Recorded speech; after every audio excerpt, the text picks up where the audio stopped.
हरि अनंत हरि कथा अनंता, कहाँ ये सुनय बहुविधि सब संता। ओम साई राम मित्रों, आज का ब्लॉग आप सभी लोगों के लिए विशेष लाभकारी, कल्याणकारी और चमत्कारी भी है, क्योंकि बहुत सारे साईं भक्त हमारे भाई बहन ये लिखते हैं, कह बोलते हैं कि गुरुजी हमारी मनोकामनाएं पूरी नहीं हो रही हैं।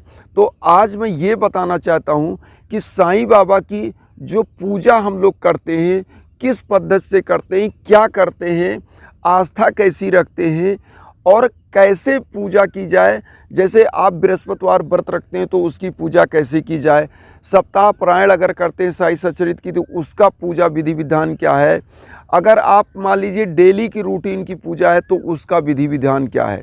सबसे पहले देखिए, हर चीज़ का एक नियम होता है। यम नियम प्राणायाम यही चीज़ें होती है जो हमारे जीवन को आगे ले जाती हैं। तो यहाँ पर सबसे पहले नियम, क्योंकि नियम का जब आप उल्लंघन करते हो तो आप दंड के अधिकारी होते हो। कहीं भी हो आप, नॉर्मल चीज़ों को देखिए, जैसे मान लीजिए आप ट्रैफिक नियमों का उल्लंघन करते हैं तो आपका चालान होता है। लेकिन यहाँ प्रभु हमारे दयालु हैं, वो आपको कुछ नहीं करते। लेकिन यहाँ पर चीज़ें क्या है, अगर नियम से आप करते हो तो वो चीज़ जल्दी मिलती है। और पूजा है क्या? पूजा हमारी ऊर्जा को बढ़ाता है, हमारी मनोभावनाओं को ईश्वर तक पहुंचाता है। तो यही पूजा है और आज हम इस पद्धति को आपको बता रहे हैं, सभी पूजा पद्धति को, कि कैसे साईं सच्चरित्र का अगर सप्ताह पारायण कर रहे हैं तो क्या करना है, बृहस्पतिवार व्रत रख रहे हैं तो क्या करना है, या आप डेली रूटीन की पूजा करते हैं तो क्या करना है। देखिए, आप लोग ध्यान से सुनिए। मान लीजिए कि आप बृहस्पतिवार डेली रूटीन की पूजा करते हैं, तो डेली रूटीन की पूजा आप कैसे करते हैं, सीधा आप सुनिए। आप मान लीजिए साईं बाबा की कोई भी साईं चालीसा, साईं बावनी या कोई व्रत की किताब ही पढ़ रहे हैं, तो आपको करना क्या है।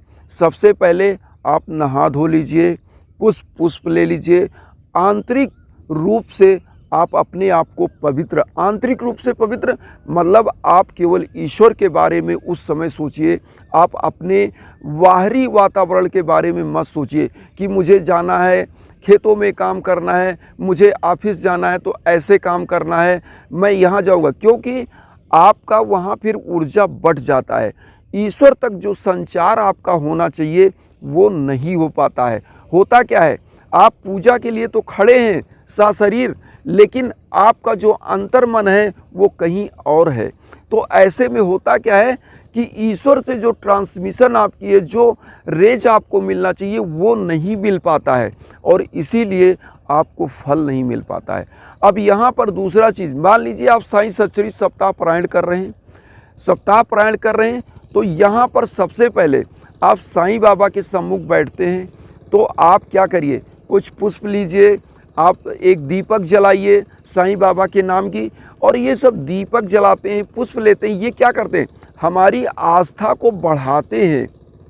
क्योंकि हम क्या करते हैं, ईश्वर को पहले पुष्प अर्पित करते हैं तो हमारे अंतर मन में एक चीज़ चलता है कि पवित्रता आती है। और जब उस पुष्प को चढ़ाते हैं तो पुष्प क्या है, उसके अंदर एक सुगंध होता है। आप अपनी अंजलि में जब पुष्प को रखते हो तो कभी आप अपने हाथ को सूंघेंगे तो पुष्प की तरह जिस खुशबू में वो पुष्प है ऐसे ही आपका हाथ महकने लगता है। तो हम ईश्वर तक जब अपनी भावनाओं को पहुंचाते हैं तो हमारा जीवन महक उठता है। यहाँ पर सबसे बड़ी चीज़ ये है कि बहुत सारे लोग केवल इस प्रकार से पूजा करते हैं कि मतलब ईश्वर के ऊपर ही एहसान कर रहे हैं। ऐसे पूजा नहीं करनी है। आपको पूजा कैसे करनी है कि ईश्वर हमारे ऊपर अपनी दया बरसा रहे हैं। और पूजा आपको करना कैसे, पीला आसन बिछाइए, क्योंकि गुरु की पूजा आप कर रहे हैं, गुरु को स्थापित करिए पीले आसन पर और उसके बाद खुद एक पीले आसन पर आप बैठ जाइए। पीले आसन पर बैठने के बाद आप एक घी का दिया जलाइए या तिल के तेल का दिया जलाइए या आप सरसों का तेल का दिया जलाइए। इसको जलाने के बाद आपको देखेंगे कि दिया जलाने का मकसद क्या है, अब आप ये भी जान लीजिए। जब दिया जलाते हैं तो दिए से एक रेज निकलती है और आप देखेंगे कि दिया का लौ कभी नीचे नहीं जाता, ऊपर की तरफ ही बर्न होता है और एक आकार बनता है। वो क्या है, वही हमारे गुरु हैं, वही हमारे चमत्कारिक प्रभु हैं जो हमारे जीवन को प्रकाशवान करते हैं। इसीलिए किसी भी पूजा पद्धति में आप जाइए, चाहे हिंदू में जाइए, मुस्लिम में जाइए, ईसाई में जाइए, धूप दीप अगरबत्ती क्यों जलाया जाता है? क्योंकि ये कॉमन है। हमारे प्रभु तक जब वातावरण महकता है तो हमारा जीवन महकता है, हमारे अंदर एक पवित्रता का भाव जगता है। तो ये आडंबर नहीं है, ये एक पवित्र भावना पैदा करने का माध्यम है। तो आप क्या करिए, अगरबत्ती जलाइए प्रभु के सम्मुख, और आप क्या करिए, प्रभु को एकदम अपना चित्त एक तरफ करिए। जिस प्रकार से आप मैग्नीफाइंग ग्लास लेते हो और सूर्य की रश्मियों को वो मैग्नीफाइंग ग्लास छोटे से बिंदु पर सेंट्रलाइज कर देता है, और वहाँ पर आप एक कागज़ रखते हो, उसमें आग लग जाती है। क्यों?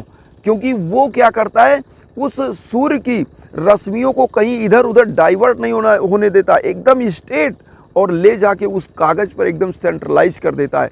इसी प्रकार से जब हमारी ऊर्जा जो है ना, वो इधर उधर डाइवर्ट नहीं होगी, एक तरफ सेंट्रलाइज होगी, तो होगा क्या कि हमारी भावनाओं को ईश्वर तक पहुंचाने में एकदम स्ट्रेट पहुंच जाएगी, और ईश्वर प्रसन्न होंगे, मतलब साईं बाबा प्रसन्न होंगे। और साईं बाबा प्रसन्न हुए तो आप समझ लीजिए कि क्या होता है कि हमारे चेहरे पर ये मुस्कान, और हमारी जो मान्यताएं हैं, जो हमारी कामनाएं हैं, वो पूरी होने लगती है। और मैं आपको बताऊं, जब हमारी मनोकामनाएं पूरी होने लगती है, हमारी मान्यताएं पूरी होने लगती हैं, तो होता क्या है कि हम ईश्वर से और अटैच होते हैं। क्योंकि जैसे हम अपने माँ बाप से कोई चीज़ मांगते हैं, वो हमारी मनोकामनाओं के लिए, हमारी मांग के लिए तत्पर होते हैं, कहीं से कमा के लाते हमको देते हैं। क्यों?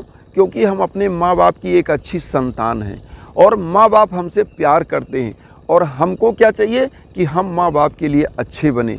और वो जब इतना संघर्ष कर रहे हैं मेरे लिए, तो हम भी उनसे प्यार से बोलें। तो यही होता है, जब हमारा ईश्वर हमको दे रहा है, जब हमारे गुरु हमको दे रहे हैं, तो क्यों ना हम अपने गुरु के लिए एक अच्छी भावना, एक ऐसा कंसंट्रेशन लाएं, एक ऐसी क्या कहते हैं शांति लाएं मन में कि केवल ईश्वर से जुड़े। और जब आप ईश्वर से जुड़ते हो, तो कौन सा ऐसा ईश्वर है कि जो आपके ऊपर प्रसन्न नहीं होगा। मैं आपको बता दूं, पूजा करने का तरीका यही है कि आप एकदम कंसंट्रेट होइए, आप बाबा को पीले आसन पर स्थापित करिए, आप फूल पत्ती चढ़ाइए, आप अगरबत्ती जलाइए, आप एक दीपक जलाइए। इससे आस्था का संचार और उमड़ता है और आस्था बनती है।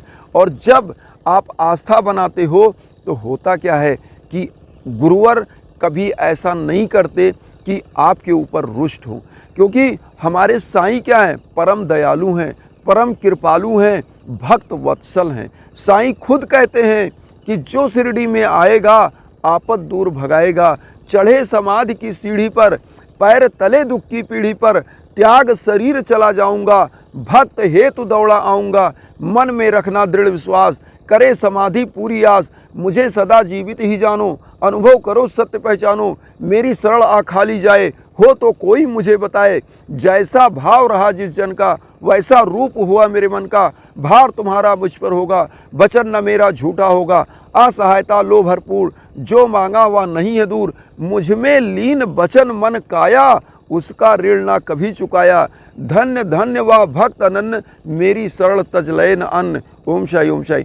तो मित्रों, होता क्या है, बाबा ने 11 वचन में ये चीज़ें खुद कहा है, तो हम क्यों ना, बाबा ने कहते हैं, बाबा हमारे क्या कहते हैं कि जो भक्त अनन्य रूप से मुझसे जुड़ा है, मुझे खाते उठते बैठते सुख दुख में याद करता है, उसके लिए मैं हमेशा तत्पर होता हूँ। तो यहाँ पूजा की जो भावना होनी चाहिए, वो दिमाग कहीं डाइवर्ट नहीं होना चाहिए। दिमाग डाइवर्ट हुआ तो आपका कंसंट्रेशन भंग हो जाता है।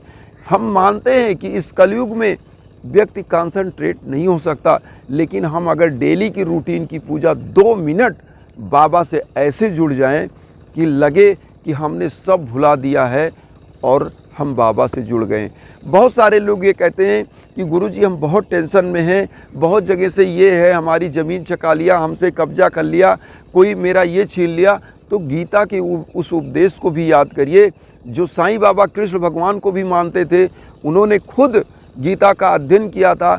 उसमें गीता में क्या लिखा है कि क्या हमारा है, क्या हम लेकर आए हैं, क्या लेकर जाएंगे, क्या हमारा था जो नष्ट हो गया। इसीलिए लिखा है कि नयनम शस्त्रम छिद्राणि नयनम दहति पावका, मतलब इस आत्मा को ना तो अग्नि जला सकती है, ना तो पानी भिगो सकता है, ना तो शस्त्र काट सकता है।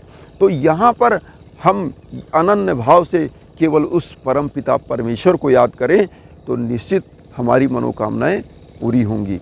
इसी के साथ आप सभी लोगों से मैं एक आह्वान करूंगा, एक आग्रह करूंगा कि मुझे भी अपना परिवार बनाइए, चैनल को सब्सक्राइब करिएगा और सभी साईं भक्त हम लोग परिवार बना जाए और इस दुनिया में शांति का एक प्रचार किया जाए कि हम लोग शांति से आगे बढ़ें, एक दूसरे से जुड़ें, सबका कल्याण हो, आपका कष्ट मेरा कष्ट हो और मेरा कष्ट आपका कष्ट हो, इस प्रकार से हम जुड़ें। तो यही मेरी भावना है। और मित्रों, चैनल को तो सब्सक्राइब करिए ही, लाइक करिए ही, लेकिन साईं भक्तों तक ज़रूर शेयर करिए जो किसी कष्ट में हैं। उनका कष्ट अगर मेरे इस वीडियो से कुछ भी उनको लाभ होता है तो मुझे भी आशीर्वाद मिलेगा, आपको यही आशीर्वाद मिलेगा कि आप उन तक ये वीडियो शेयर करेंगे। इसी के साथ ओम साई राम।